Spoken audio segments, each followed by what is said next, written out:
রহিম feed up, রহিম feed up করে দিও।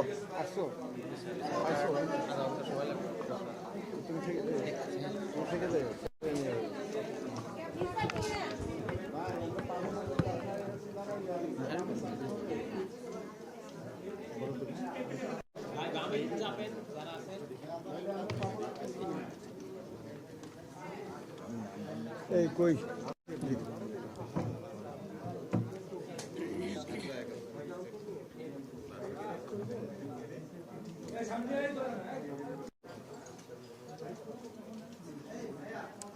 রাত বেশি হয় নাই তো, মানে না ক্লান্ত এখনো হয়ে নাই নাকি সবাই?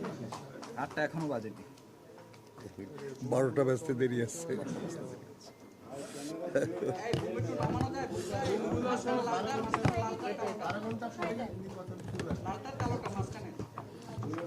হ্যাঁ 12 ঘন্টাও না, 7:30টায় শুরু হবে, 10 মিনিট কম 12 ঘন্টা। আলহামদুলিল্লাহ বহু বছর পরে একটা ভালো ইলেকশন, সেটার একটা ভালো শুরু এবং ভালো শেষ হোক।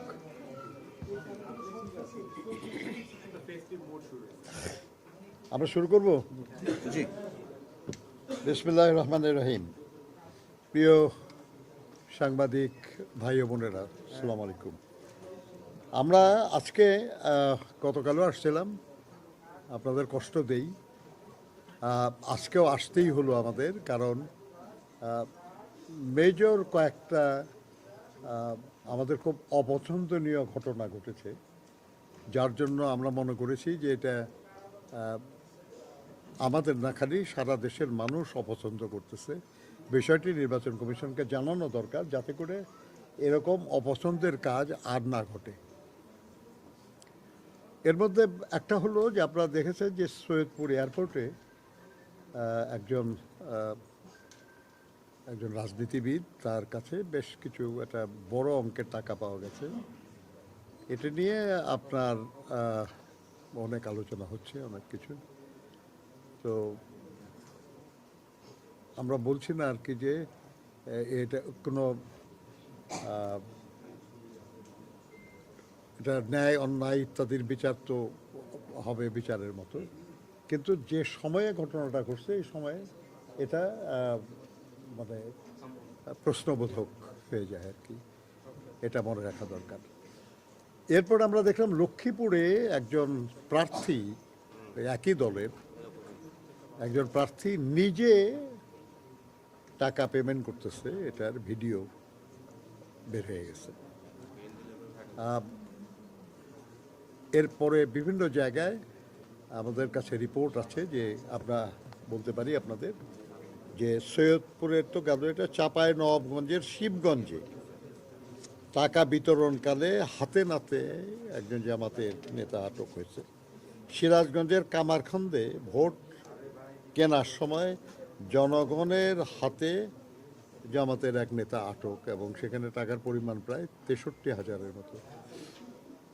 একদম পকেট থেকে বের করতেছে লোকরা আর কি, যে গেছে, মানে এমন লোকজনের কাছে যা বলেছে তার মধ্যে ভুল লোকের কাছে বলে ফেলছে বোধহয়। বরগুনা 2 পাথরঘাটা ইউনিয়নে টাকা এবং অস্ত্রসহ 2 জন আটক। নোয়াখালী গণিপুর 6 নম্বর ওয়ার্ডে টাকা এবং হ্যান্ড বেল্ট সহ আটক। ময়মনসিংহ 1, এটা হলো ধোবাউড়া উপজেলা, সেখানে সাবান, শ্যাম্পু, তারপরে এগুলোর বিতরণের সময় এটা বেআইনি, এখন এই মুহূর্তে তো এগুলো প্রচারণা বন্ধ, এগুলোর জন্য আটক হয়েছে। চট্টগ্রাম 9, ওই এলাকায় একজন জামাত নেতা কর্তৃক চাল, ডাল, তেল, ময়দা ইত্যাদি বিতরণকালে জনতা বাধা দিয়েছে আর কি, যে এটা পারেন না আপনারা করতে, আপনারা করতেছে। রাজশাহীর গোদাগাড়ী থানায় 8 নম্বর ওয়ার্ডে আলিপুর গ্রামে টাকা নিয়ে ভোট কিনতে আসা জামাত নেতা জনগণের হাতে আটক। তারপরে সিলেট আপনার বাংলাদেশ খেলাফত মজলিসের প্রার্থী মুসলিউদ্দিন, ওনার পক্ষে অর্থ বিতরণকালে ওখানের একজন জামাত নেতা আটক। ফেনী একে জামাত প্রার্থী এক নারী ভোটারকে টাকা দেওয়ার ভিডিও প্রকাশ। এটা আমাদের ভিডিও আমরা এখানে দিয়ে আসছি সেগুলেন। তারাকান্দা ময়মনসিংহের এখানে ভোটারদের টাকা দেওয়ার সময় জামাত নেতা জনতার হাতে আটক। তারপরে কক্সবাজারের রামু থানার কাওয়ার খোপে ইউনিয়নের ৮ নম্বর ওয়ার্ডে জামাত সহসভাপতি এবং একটা মসজিদের খতিব মিস্টার হাসান, তিনি ভোট কেনার টাকা দেওয়ার সময় সেনা পুলিশ অভিযানে বিপুল পরিমাণ টাকাসহ আটক হয়েছেন। বগুড়া ৪ কাহালু উপজেলার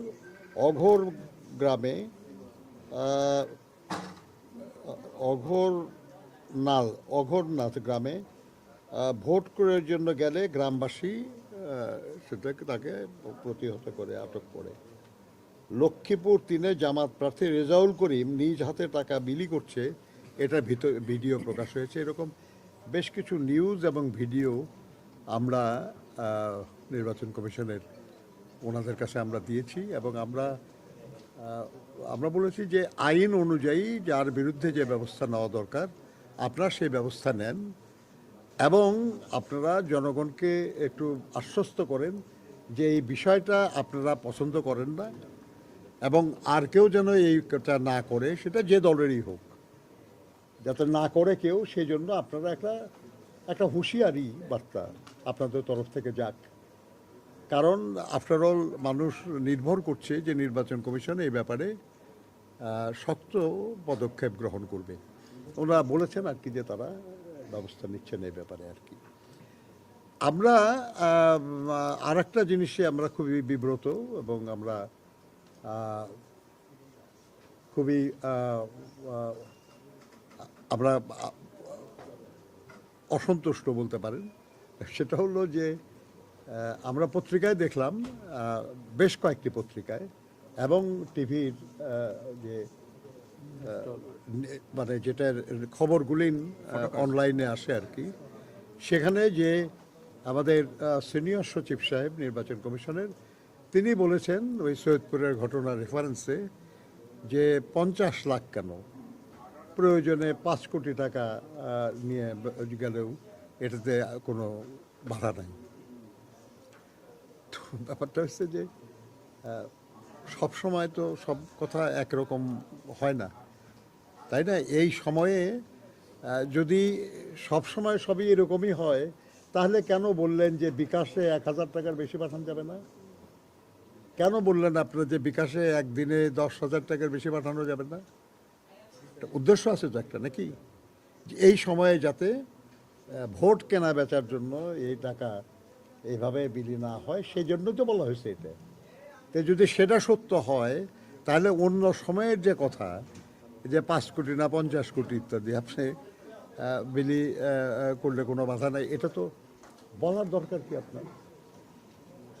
কি প্রয়োজন বলার আর কি আপনার এটা?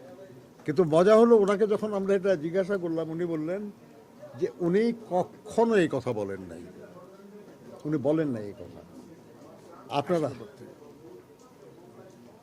সাংবাদিকরা আর কি, পত্রিকার, আপনারা এটা কোনো না কোনো নিউজ, একটা আমরা দেখলাম পত্রিকায় জাগো নিউজের রেফারেন্স আছে, তারা তো নিউজ এজেন্সি, তারা যদি দেয় তাহলে পত্রিকা ছাপাইতেই পারে আর কি, বা পত্রিকায় অন্য নিজের সোর্সে ছাপাইছে, আমরা জানি না সব কিছু আর কি। কিন্তু উনারা অস্বীকার করেছেন যে তারা এরকম কোনো কথা বলেন নাই। এবং যখন এটা প্রকাশ হয়েছে, আমরা তাদের সঙ্গে কথা বলেছি, তখন তারা আপনাদের একটা ব্রিফিং করে বলেছেন যে এই কথা বলেন নাই, সেই কথা আপনারা কেন ছাপালেন কিংবা কেন বললেন এবং বলে তাদেরকে এম্বারাস করলেন, তারা এটা আমাদেরকে বলেছে। আমরা তো বিশ্বাস করতে চাই সবাইকে। তো আপনার মানে কেউ না কেউ তো সঠিক বলছেন না, সেটা কে?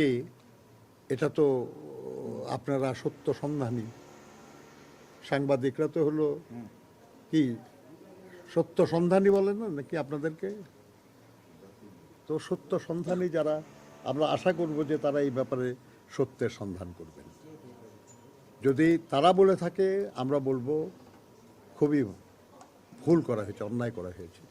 এই সময়ে এই কথা এনকারেজ করা হয় যারা এইভাবে অতিরিক্ত টাকা নিয়ে মুভ করতেছে বিশেষ উদ্দেশ্য সাধনের জন্য। আর যদি ওনারা না বলে থাকেন, আর কোনো কারণে কেউ এই নিউজটা প্রচার করে থাকে, তাহলে সেটার মধ্যেও একটা বড় অন্যায় আছে। এটা অন্যায়ের ইচ্ছা আছে, যে তারাই অন্যদেরকে বোঝানোর চেষ্টা করতেছে যে না, আসলে কোনো অসুবিধা হয় নাই, যা নিয়ে যেতে পারেন, আরও বেশি নিয়ে গেলেও কোনো অসুবিধা নেই। যেটাই হোক আর কি, আমরা মনে করি যেই করে থাকুক এটা খুবই অন্যায় একটা কাজ হয়েছে, সেই জন্য আমরা এটা নিন্দা জানাই। আরেকটা জিনিস আমি আপনাদেরকে একটু বলতে চাই, যেটা সেটা হলো যে এটা খুবই ইন্টারেস্টিং আর কি, যে মানে মানে বলে না যে অনেক গুপ্ত নাকি কি হচ্ছে এটা উন্মুক্ত হচ্ছে আর কি, মানে আল্লাহ জানে আর কি এটা কোনটা।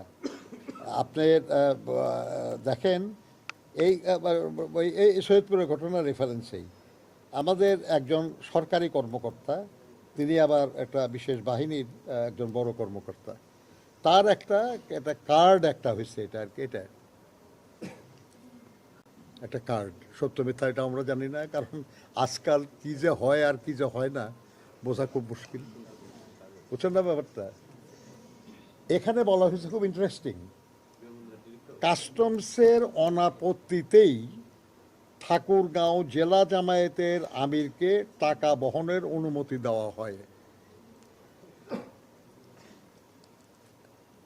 আভ্যন্তরীণ রুটে অর্থ পরিবহনে কোনো সীমাবদ্ধতা নেই। আচ্ছা ভাই, যদি কোনো সীমাবদ্ধতা না থাকে তাহলে আপনার অনুমতির দরকার হয় কেন? হু আর ইউ? আমার যদি কোনো সীমাবদ্ধতা না থাকে, আমি তার অনুমোদনের জন্য যাব কেন? অনুমতির কোনো প্রয়োজন আছে? তাহলে ওনার প্রথম কথার সঙ্গে দ্বিতীয় কথা তো বলল না। আরও গুরুত্বপূর্ণ যেটা, সেটা হলো যে আপনার কাছে জানতে চাইছে কি এটা, আপনার কাছে তো কেউ জানতে চায় নাই। কেউ কি কথা বলেছে যে ঢাকা বিমানবন্দর দিয়ে এই পরিমাণ টাকা কেমনে গেল, আপনারা কি করছেন? আপনারা কেউ জিজ্ঞাসা করছেন? কোনো সাংবাদিক, কোনো জনগণ, কেউ আর কি এখন পর্যন্ত শুনি নাই। তাহলে তার অতি উৎসাহ নিয়ে এই কথাটা বলার দরকার হলো কেন?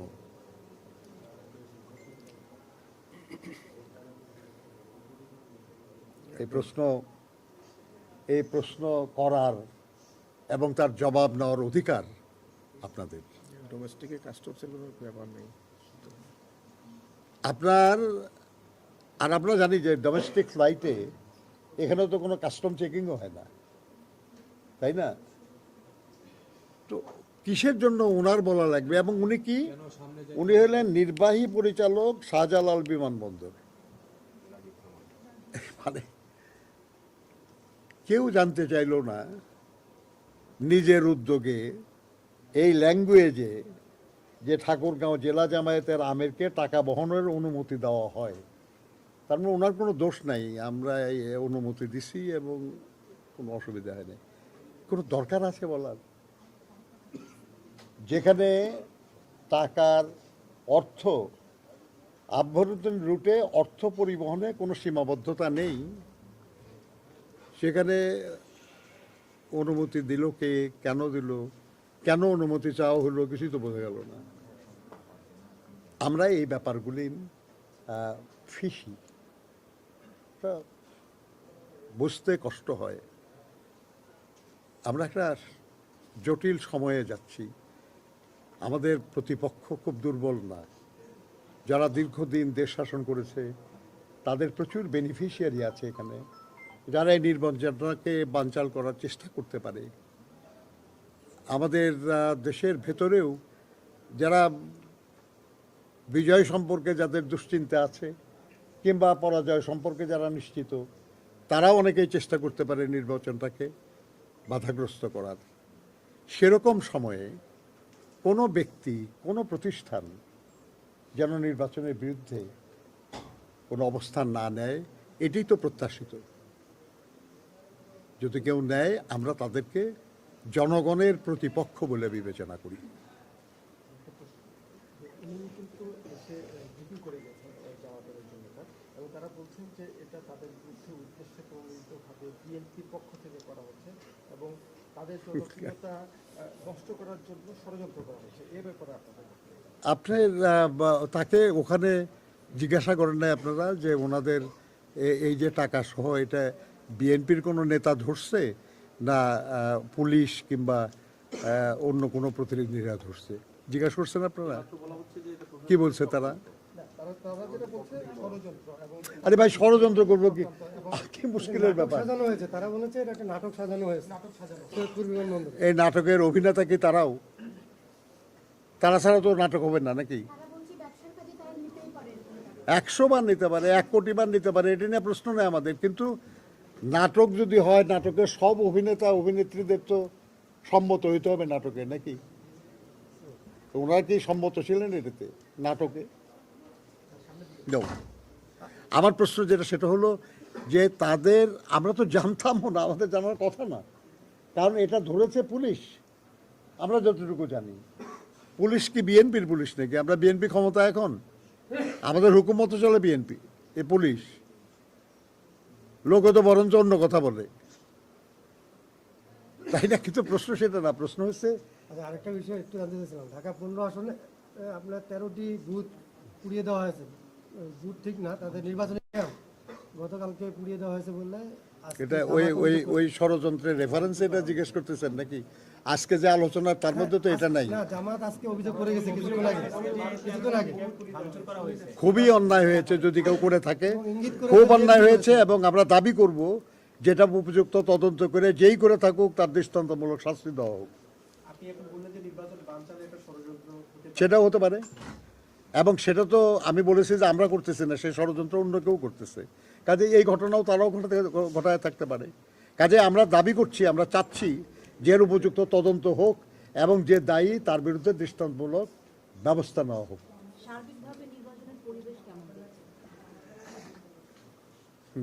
So far so good.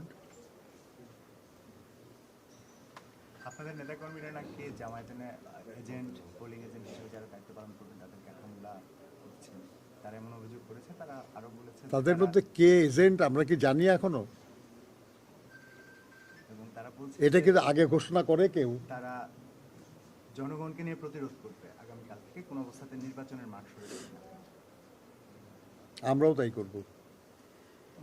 যেই নির্বাচন প্রতিরোধের চেষ্টা করবে, যেই নির্বাচনে বিশৃঙ্খলা সৃষ্টির চেষ্টা করবে, আমাদের করা লাগবে না, জনগণ নিজেরাই প্রতিহত করবে। সেটা যদি আমরাও করি তাহলে জনগণ আমাদেরকে প্রতিহত করবে।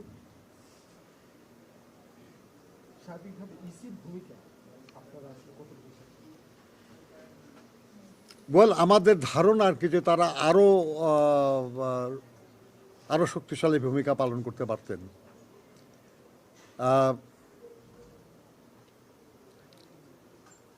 ব্যাপার হচ্ছে যে, যেমন ধরেন আমরা যে অভিযোগই করছি, যেমন আপনার গতকাল আমরা বলেছি আপনাদের যে একজন খুব নীতিবান, খুব তত্ত্ব কথা বলেন টেলিভিশনে টক শোতে, সেরকম একজনকে স্পষ্ট দেখা গেল যে উনি বাজারে একজনকে 1000 টাকা দিতেছেন একটা ভোট দেওয়ার জন্য। তার হাতে যে ইগুলিন ছিল, তার সঙ্গের লোকের হাতে যে লিফলেট ছিল, সেই লিফলেটে একজন প্রার্থীর ছবি সহ একজন ছিল আর কি।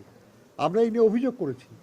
নির্বাচন কমিশন আমাদেরকে বলতেছে যে সেই অভিযোগ পাঠানো হয়েছে, এই ব্যাপারে যে জুডিশিয়াল কমিটি আছে সেই কমিটির কাছে পাঠানো হয়েছে। সেই কমিটি কি করেছে, এটা নাকি ফোনে পাওয়া যাচ্ছে না তাকে। আমরা মনে করি আর কি যে নির্বাচন কমিশন এই জবাব যথেষ্ট না, এই জবাব যথেষ্ট না। আপনাদের কি আশা ছিল? আশা ছিল যে দ্রুত এই ব্যাপারে কার্যকর ব্যবস্থা নেওয়া হবে। যেই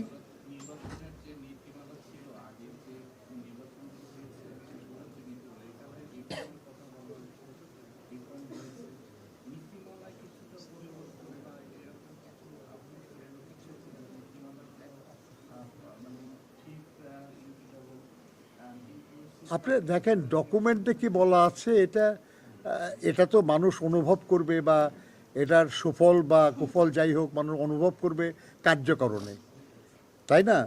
তো আমরা মনে করি যে এগুলোর ডকুমেন্ট কোনোটাই চিরস্থায়ী না, কোনোটাই মানে চিরন্তন না। ত্রুটি থাকলে সংশোধন করা যেতে পারে। তবে আমাদের জানা মতে যে নিয়ম আছে এখনো, নির্বাচনী বিধিমালা যেভাবে আছে, তাতেও এই বিষয়গুলি আরও দ্রুত সম্পাদন করা সম্ভব ছিল। কিন্তু আগামীকালকে নির্বাচন, আপনারাও বলছেন যে নির্বাচন বানচালের একটা ষড়যন্ত্র চলছে, জামায়াত এই অভিযোগটা করেছে। আসলে কারা এই বানচালের ষড়যন্ত্রটা করছে? এটা তো খুব সবাই জানেন আপনারা, যে যারা এই পরিবর্তনের প্রতিপক্ষ তারা একটা, আর একটা হলো আমি একটু আগে বলেছি আপনাদের, যারা নির্বাচনে নিজেদের বিজয় নিয়ে দুশ্চিন্তাগ্রস্ত, কিংবা যারা তাদের পরাজয় সম্পর্কে নিশ্চিত, তারাও করতে পারে, অসম্ভব কিছু না। আর খারাপ লোক তো আছেই আর কি, ব্যক্তি খারাপ আছে না, যে আর কিছু লাগবে না, আপনার ক্ষতি করতে পারলেই খুশি হয়, কোনো না কারণ ছাড়াও করতে পারে। কিন্তু আমরা মনে করি যেটা, সেটা হলো যে এই চেষ্টা থাকার পরেও জনগণের আগ্রহ তার চেয়েও বেশি, একটা নির্বাচনটা হোক এবং সুষ্ঠুভাবে হোক, সেটা চাওয়ার আগ্রহ আরও বেশি শক্তিশালী। ফলে আমরা বিশ্বাস করি আর কি যে নির্বাচন সুষ্ঠুভাবে হবে ইনশাআল্লাহ।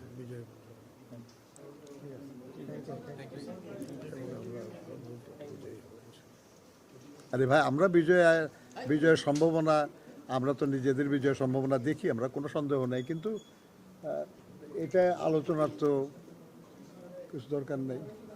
আমরা ভোট চাওয়াও তো এখন নির্বাচনী আইনে নিষিদ্ধ, না হলে একটু ওনাদের ভোট চাইতাম আর কি। ইনশাআল্লাহ। Thank you.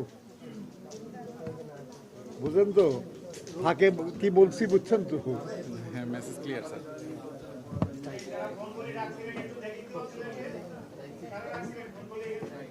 এরপরটা দেখান।